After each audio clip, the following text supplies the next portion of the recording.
Tapeta has been kind of the gold standard, I think, in terms of safety and synthetic tracks.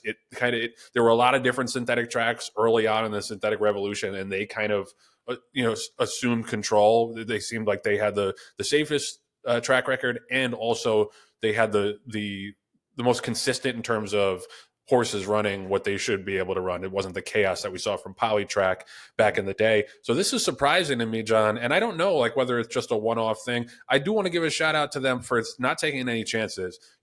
I think about Parks and that turf course and the chances that they took on Pennsylvania Derby Day, and we saw the results. Woodbine said no, this is very, very alarming. We need to not to quote our former and unfortunately future president, we need to shut this thing down until we figure out what the hell's going on.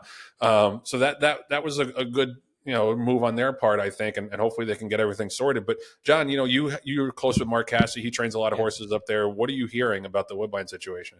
Well, first and foremost, I want to reemphasize the fact that safety prevailed. Okay, as far as everything that's going on up in Woodbine, Joe, we've raced and trained up there for a number of years now while we've been in the Cassie camp, and I can tell you that the weather patterns haven't really changed dramatically. Where you'd say, okay, maybe it got super cold or super rainy or super dry, and those are the reasons why there's those outside factors would impact the safety or the integrity of the racetrack.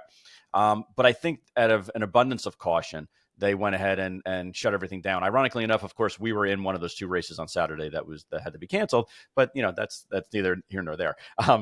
But for safety purposes, I know as an owner, I would rather have them say, we're not sure exactly what's going on. Let us do further testing and make sure that it's a safe environment to be involved with. Now, they did cancel training for a number of days. I understand, Joe, that I'm literally getting texts from Mark Cassidy as we speak. And he said, quote, "We trained this morning, and the good news is none of the riders, nor David," meaning his assistant trainer, "have complained about the racetrack. It looks like things are improving." Now, I think improving meaning like the situation's improving, not necessarily like the track was bad and now it's improving.